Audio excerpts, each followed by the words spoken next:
Do you want to learn how to automate repetitive tasks to save 2 to 3 hours per week, but you just don't know where to get started? This Power Automate for Beginners mini series is the one for you. In this video, we're going to talk about some basic navigation so that you know where to find the different resources within the Power Automate application. I have navigated to the Power Automate homepage so that we can walk through some basic navigation. On the left-hand side of the screen is the navigation menu. At the top of the main part of the screen, you have the option to create an automation by describing your idea to Copilot. There are a few sample prompts to test so that you can become familiar with how it works. After you describe the automation, Copilot will either suggest a way to create the flow or it will ask for more details. We will look at an example of how to do this in another video in this series. The next section of the homepage is Learning for Every Level. These are suggested lessons provided on the Microsoft Learn website. Each one indicates the skill level required and the average time it will take to complete the lesson. If you click See All, it will take you to the Microsoft Learn training page. Then we have More to Explore in Power Automate. Each tile is a bookmark to frequently used resources such as community forums and documentation. Now we're going to explore the navigation menu to look at how to find the various options in Power Automate, starting with Create. An automation in Power Automate is called a flow.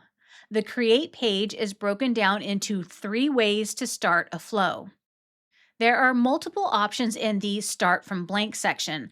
The first 3 are available to anyone with basic Power Automate access. The others may require an additional license, so we're going to focus on the ones that are generally available to everyone.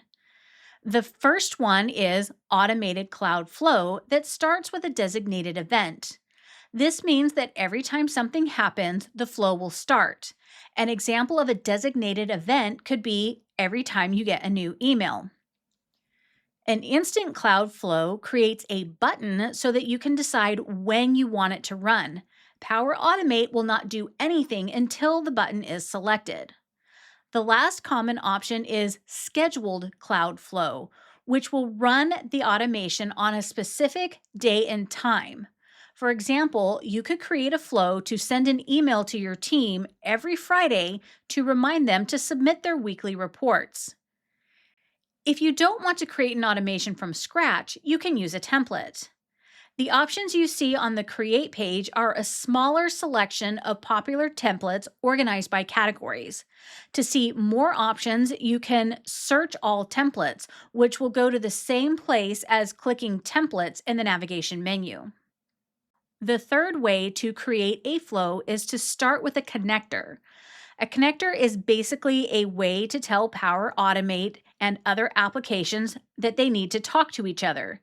Going back to the email example, the Outlook connector is what allows Power Automate to monitor your inbox for a new email. In this section, you will see several popular choices. Selecting one will take you to a page where you will see available triggers for the selected app and templates that include that selected connector. Speaking of templates, let's go back to the navigation menu and select Templates. This is the full list of Power Automate templates. At the top, there's a box to search by keywords. You can also sort the list by popularity, by name, and by published time. The templates are organized into several categories. Clicking the 3 dots at the end of the row at the top of the screen will open a drop-down menu with all of the categories. Each template is displayed as a card that has icons indicating what connectors are used, the name of the template, who created it, the type of flow, automated, instant, scheduled, and a number representing how many times the template has been used. I want to draw your attention to the who created it information. 2 common results are by Microsoft and Microsoft Power Automate Community. By Microsoft means that they created it and checked the template.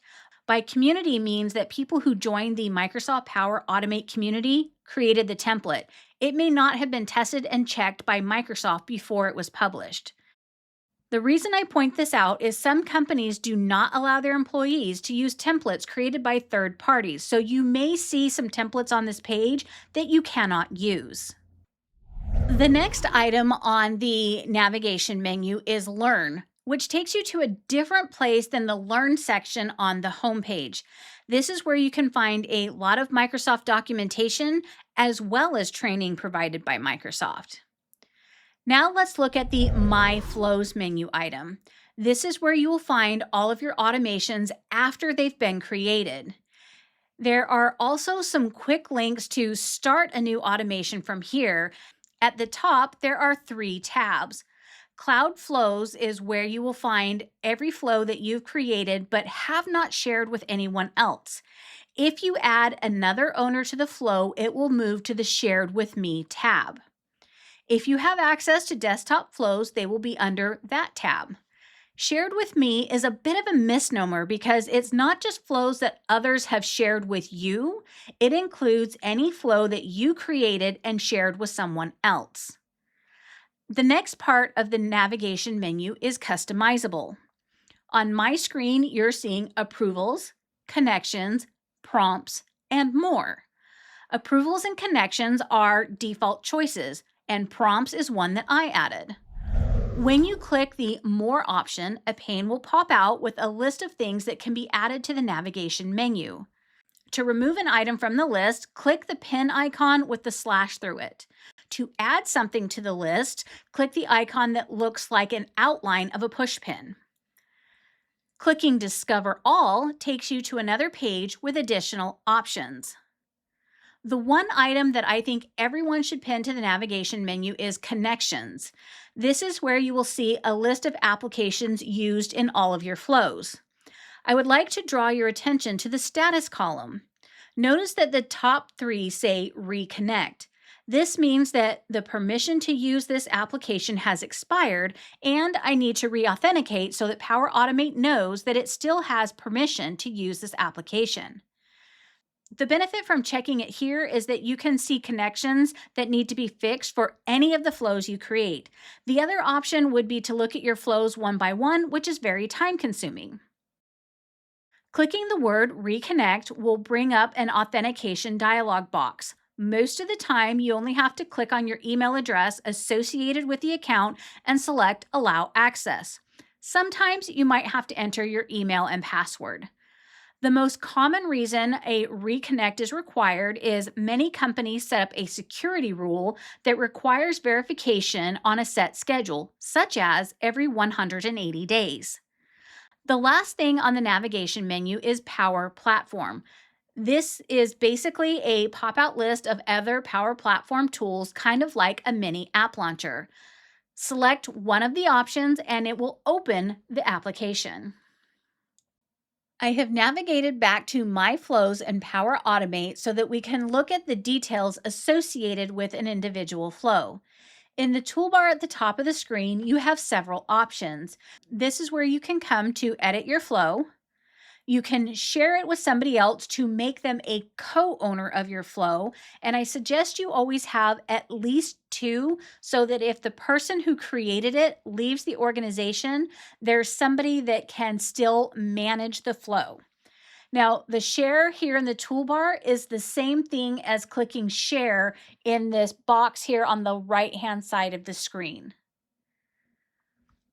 The Save As option allows you to create an exact copy and add it to your My Flows page. It will no longer have co-authors or any embedded connections. So if I were to save a copy of this, Adele, the co-owner, is not going to have access to this copy. One of the common reasons that I would use this feature is when I'm modifying or updating an existing flow. I create the copy so that if anything breaks while I'm making the updates, I still have a working copy. If you no longer need your automation, you can delete it from here. Then we have Send a Copy, and this is a little bit different than Save As. With send a copy, you are creating a version that anybody within your organization can use. It's kind of like a personal template that's not in the Microsoft templates page. The next option you have is to export your flow as a zipped package. This is what you would use if you want to share your flow with somebody in a different organization or in a different tenant. So, for example, I used to work at a company where we had fake data in a test environment and we had our real data in our normal environment. If we wanted to create a flow that could potentially impact real data, we would do it in test first so that we didn't risk making changes to real business data. Then, once we had it figured out, we would export the flow from test as a zip package and import it into the regular environment where we keep the real data. The last option I want to point out on the toolbar is turn off. This is what you would use if you don't want your automation to run, but you're not ready to delete it. So, for example, if you have a flow that is broken and you either don't know how to fix it or you don't have time to fix it right now, you could turn it off to keep it from running. Then, once you have made the modifications, you can come back to this page and turn it back on. In the details section, you have some basic information such as the flow name, the primary owner, the status, whether it's on or off, when it was created, when it was last modified, and the type of automation used, automated, instant, or scheduled cloud flow. If this flow was based on a template, you will also have a link to the original template. If you scroll down, you can see a 28-day history to double check if your flow is succeeding or failing. The most common reason to look for this information is if your flow is failing, you can find a short description for why. The last thing that I want to point out is the connections box. Earlier in the video, when we looked at the connections page, I did say that the other option is to check your flows one by one to make sure that the apps still have permission in Power Automate. And this is where you would find that information. Because this one has a circle with a check mark in it, we know that everything is good. So now we've gone over some basic navigation to help you find many of the resources that you will need to get started with Power Automate. In the next video, we're going to look at an example of how to create a flow.